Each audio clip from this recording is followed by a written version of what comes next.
Now, I'm actually having to scooch to this edge. Okay, we did not go over end fill. What do you think end fill is going to be for abduction? Firm. Okay. Again, depending on where we're hitting, it may be capsular side of firm. With her, we've got so much that we're hitting capsule, but it's going to be firm end fill. Okay. So, internal external rotation. Patient's going to stay in this position, supine. Okay, and there's a reason. Now, when we do a manual muscle test, it actually changes. Okay, but there's a reason that we want to keep her in supine. Does anybody think that they could guess why we would do that? For her internal rotation? For both internal and external I rotation. was just thinking that gives you, instead of going under the table, in front.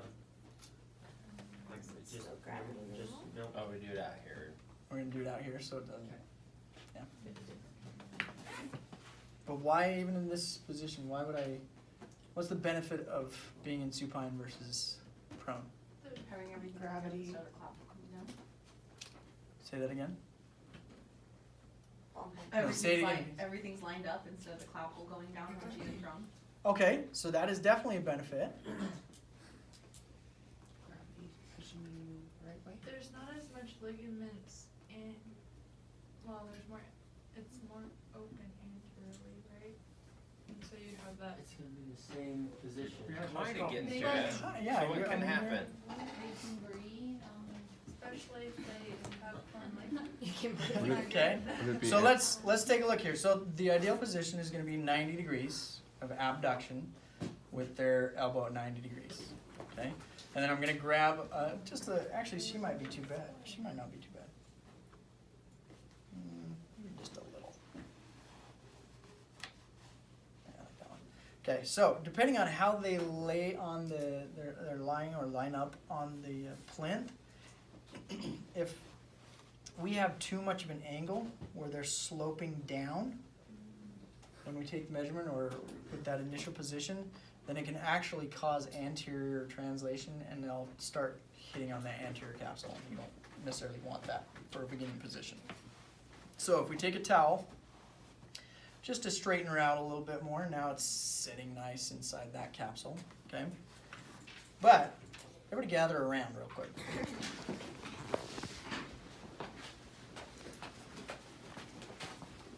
So we're going to take a quick look at external rotation first, but with external rotation, watch down here and see if anything happens. Nothing's happening. Yeah. Nothing's happening, so she's doing good. So we may see that scap start to push on the patient and they'll try and go into extension, just like we would see with flexion, shoulder flexion, okay? But she's doing pretty good. I'm getting to an end feel before I see her trying to compensate or do anything like that, okay? So let's check internal rotation. Now instead of looking there, look here at the humeral head. It's going up. It's going up. Right, went up a little bit, so we're getting a little anterior translation and probably okay with that, but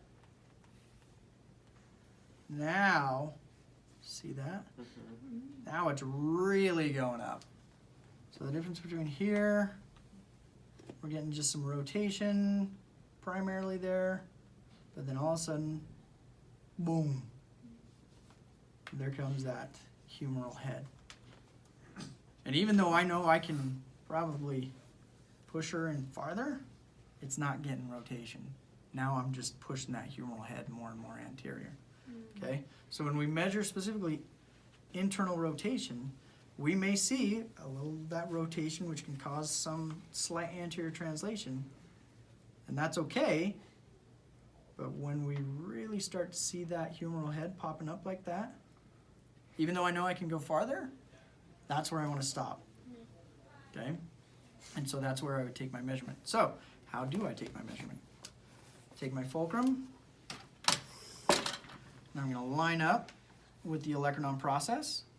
And you can hold it in two different ways. You can hold it like this, or you can hold it like this. Personally, I prefer this direction. That way I can hold down here, keep it lined up as I keep her lined up with her ulna, okay? So my distal arm, or my movable arm, is going to be lined up with her lateral styloid process of the ulna, okay? So as I take her into external rotation, I'm just watching that scap. Don't have to worry too much because we know that she didn't really have any compensation. Getting an end feel there, and so what am I at, Rainey? 83. 83 degrees. What's normal for external rotation? 90 to 100? 90 to 100. Very nice. And then for internal rotation, let's watch that humeral head and see when it starts to pop up. About right there. Guys good with that? Mm-hmm. So I'm going to play around with it, and you can play around with it if you need to, just to get a feel of. Try and relax. Don't try and hold it down or anything. Oh, that went a lot There more we when she go. did that. And what are we at now? Let's see, make sure I'm all lined up. There we go. 84. Okay. What's normal for internal rotation? 70 to 90. 70 to 90. Okay? So internal rotation, 70 to 90. External rotation, 90 to 100. Just kind of nice and flow. External rotation is the higher number. Okay? Yes. Enfield. Enfield. Okay? What do you think? Firm. Firm? Can we be more specific? Capsule. Capsular. Why can we be more specific? Because you're running into the capsule. Because it's a rotation. And typically a normal end feel or rotational movement is going to be capsular. Okay, but we But could consider it firm. Soft tissue stretch too, depending on the Depending on, muscles. right, Okay. right. That's why I say a normal end feel Right. would be considered capsular Okay. for rotation. But just like anything else, we could have other structures